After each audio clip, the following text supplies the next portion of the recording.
Hi guys! Welcome back again to my channel at for today's video, syempre panibagong loan application na review na naman at hindi ko na patatagalin. Eto yung nakita kong ads kaya ako to re-reviewin. So tingnan nyo naman, napakababa ng interest ng madadagdag at ang tagal din ng bayaran. 120 days, 150 days, 180 days. At may 0.5% lang daw. Ayan, mababang interest kada araw. So ayun, wag na natin patagalin. Umpisahan na natin ang pagre-review. Pero syempre kung bago ka pa lang dito sa aking YouTube channel, ay huwag mo kalimutang mag-subscribe at pindutin mo natin yung notification bell para lagi kang maging updated sa mga next uploads ko. At sumali ka na din sa aking GCash giveaway every month yan at sa aking dalawang cellphone giveaway ngayong December na yan. Kung paano sumali, kailangan lagi ka lang updated dito sa mga ina-upload ko at huwag mo akong kalimutang i-PM sa aking Facebook page. Syempre para maisali agad kita. So eto na nga, ang loan app na to ay walang iba kundi ang FlexiPera. Ayan, flex lang. FlexiPera mabilis cash loan. Ayan, mabilis nga kaya talaga. Dito wala pa siyang ratings and reviews dahil hindi natin alam kung ito ay bago talagang loan app or bagong palit lang ng pangalan. Pero dito nakalagay nga is 60,000 pesos. Ayan, malalaman natin yan. Kaya, ayan, umpisa na natin. So, na-install ko na nga at ito ang itsura ng kanilang homepage. Lowest interest rate at highest return. So, 60,000 pesos. Mabilis daw ang approval at mabilis, madali. Sige, apply na agad. At ito nga yung ating kailangan ditong sagutan or i-share sa kanila. So, chinek ko naman itong privacy policy nila, ang kanilang privacy agreement, same pa rin naman ang pangalan. At ito ay under ng Kapuso Lending Investor.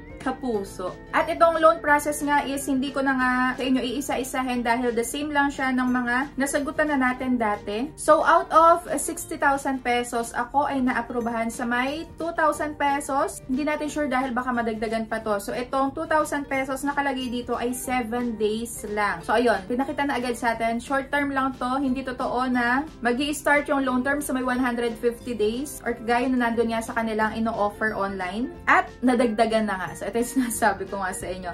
Talagang hindi pa final yung nandyan eh. So, 3,000 pesos. Nadagdagan ako ng 1K. Pero dito is hindi ko siya buong matatanggap. Ang pinakamatatanggap ko lang is 1,800 dahil meron siyang processing fee na 1,001. Total interest fee na 19 pesos at risk control service na 180.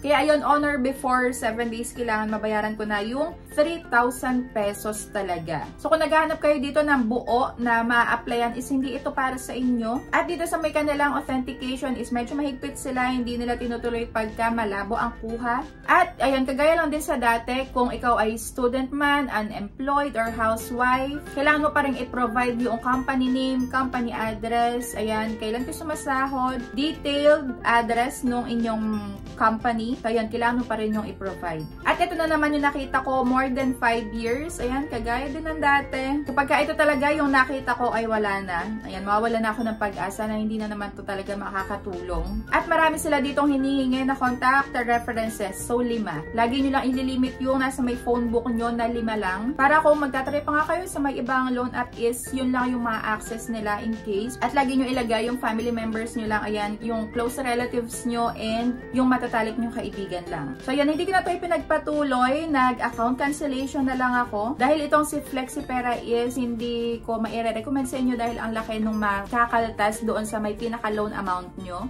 Pero nasa sa inyo pa din nga ang buong desisyon kung ipagpapatuloy nyo pa rin yung pag-a-apply dito or hindi. Pero, in case man na ipagpatuloy nyo, make sure lang na mababayaran nyo to honor before the due date nga. Kahit na medyo malaki yung makakaltas, hindi pala medyo malaki talaga. Ayun, kung ipagpapatuloy nyo, make sure lang talaga na kaya nyo bayaran doon sa may due date nyo. At kung hindi nyo talaga kaya is i-uninstall nyo na para hindi na kayo matempt na kuhanin itong offer sa inyo isang araw. So, ayun, pagka talaga malaki yung mababawas ay wag nyo nang ituloy. Dahil marami pa namang loan app dyan na maliit lang yung makakaltas at yung iba is wala talaga. I-try nyo muna yung Maya, Tala, BillEase, S-Loan, G-Loan, Last Pay Later, S-Pay Later. Doon muna kayo mag-try dahil yun yung pinaka talaga na legit na maire-recommend ko sa inyo. So, that's it for today's video. Kung na-try nyo na itong FlexiPera na to, ayan, comment down kung magkano na-receive nyo doon sa may offer sa inyo. At kung ano pa yung na-text sa inyo, ayan, tinawagan ba kayo ng paulit-ulit? At kung na-late ba kayo dito ng pagbabayad, ayan, para maging aware din yung iba at mabasa nila yung experience nyo. So, nag-search naman ako dito, wala naman ako nakitang rant. At wala din ako dito nakitang na-post online. Pero yun na nga din yung i-expect natin natin pagka hindi tayo nakapagbayad at sobrang laki nung nautang natin at ang tagal natin hindi nakapagbayad. So, expect natin yun. Pero may iwasan at may iwasan yun. Pagka talaga hindi kaya ay wag nang ipagpatuloy para walang problema nga in the future. So, that's it for today's video. Kung meron pa kayong bagong loan app na nakikita online, ay comment down below para ma-review ko nga yun sa inyo. So, thank you so much sa lahat ng mga nanonood at nagko-comment, ayan, at nag-PPM, nababasa ko yan. Pero sorry dahil hindi ko kayo lahat ma-replyan. Ayan, basta na-heart ko yan. Thank you so much. And see you on my next vlog. Bye!